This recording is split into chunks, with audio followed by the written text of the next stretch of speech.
ان کا ایک واقعہ آتا ہے مولانا قاسم نانوتوی صاحب کا کہ آپ کے ساتھ آپ کے چند شاگرد جن میں حضرت شیخ الہند مولانا محمود الحسن صاحب، شیخ احمد حسن امروہی صاحب اور بھی چند بزرگ آپ کے ساتھ تھے، تو وہاں شیخ احمد حسن امروہی صاحب کہنے لگے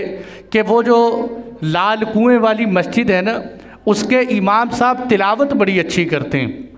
وہ جو لال کنویں کی مسجد کے امام صاحب ہیں وہ تلاوت بڑی اچھی کرتے ہیں، اگر ہم کل فجر کی نماز ان کے پیچھے پڑھ لیں تو بڑا سرور آئے گا، بڑا مزہ آئے گا۔ مولانا شیخ الہند مولانا محمود الحسن صاحب کہنے لگے کہ تمہیں شرم نہیں آتی؟ وہ ہمارے استادوں کو کافر کہتے ہیں اور تم کہتے ہو جا کر ہم اس کے پیچھے نماز پڑھ لیں۔ جو ہمارے استادوں کو کافر کہے ہم اس کے پیچھے جا کر کیوں نماز پڑھیں؟ میرے دوستو، یہ مسئلے توجہ سے سننے کے ہیں۔ آج ہمارے معاشرے کے اندر یہ مسائل بڑی کثرت سے پیش آ رہے ہیں، اپنے پاس سے ہی لوگ فتوے دینے شروع کر دیتے ہیں، فلاں امام کے پیچھے نماز نہیں ہوتی، فلاں کے پیچھے ہوتی ہے، فلاں کافر ہے، فلاں مسلمان ہے، فلاں مومن ہے۔ یہ کفر کے فتوے، کسی کے پیچھے نماز کے نہ ہونے کے فتوے، یہ میں سارے واقعات علماء کے سنا رہا ہوں کہ جو اصل میں اہل اللہ تھے انہوں نے اختلاف کے باوجود زندگی کس طرح گزاری ہے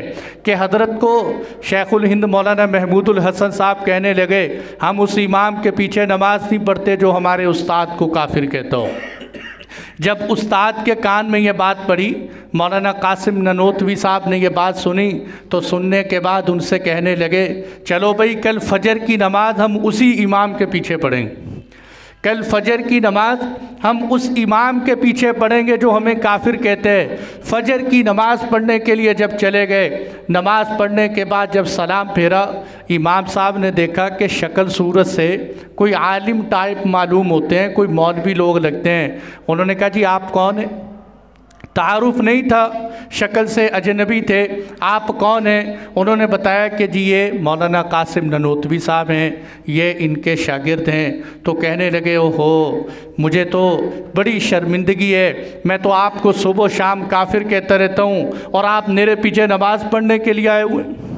میں تو آپ کو صبح و شام کافر کہتا ہوں اور آپ میرے پیچھے نماز پڑھنے کے لیے آئے ہوئے ہیں۔ مولانا قاسم نانوتوی صاحب ان سے کہنے لگے نہیں نہیں، شرمندگی کی کوئی بات نہیں ہے، میں آپ کے جذبے کی قدر کرتا ہوں، میرے دل میں آپ کی عزت پہلے سے زیادہ ہے، وہ اس لیے کہ اگر کسی مسلمان کو پتہ چلے کہ فلاں گستاخ رسول ہے تو اس کے دل میں اس کے بارے میں نفرت آنی چاہیے، یہ اس کے ایمان کا تقاضا ہے۔ اگر آپ کے دل میں یہ بات آئی ہے میرے بارے میں اور آپ نے یہ سنا تھا کہ میں گستاخ رسول ہوں تو آپ کو غصہ آنا چاہیے تھا، لیکن میرا شکوہ صرف آپ سے اتنا ہے کہ آپ کو تصدیق کرنی چاہیے تھی کہ میں گستاخ رسول ہوں یا نہیں ہوں۔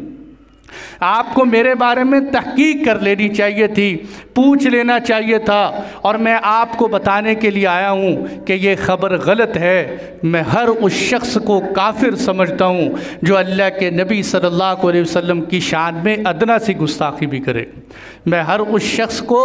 کافر سمجھتا ہوں جو اللہ کے نبی صلی اللہ علیہ وسلم کی شان میں ادنا سی بھی گستاخی کرے، اور ساتھ فرمایا کہ اگر آپ کو یقین نہ آئے تو میں آپ کے ہاتھ پر ہاتھ رکھ کر کلمہ پڑھ کر کہتا ہوں کہ میں ہر اس شخص کو کافر سمجھتا ہوں جو اللہ کے نبی کی شان میں ادنا سی گستاخی کرے۔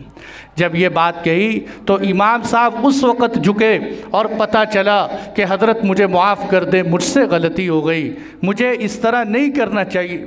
یہ ہوتا ہے آپس میں اختلافات کو مٹانے کا طریقہ،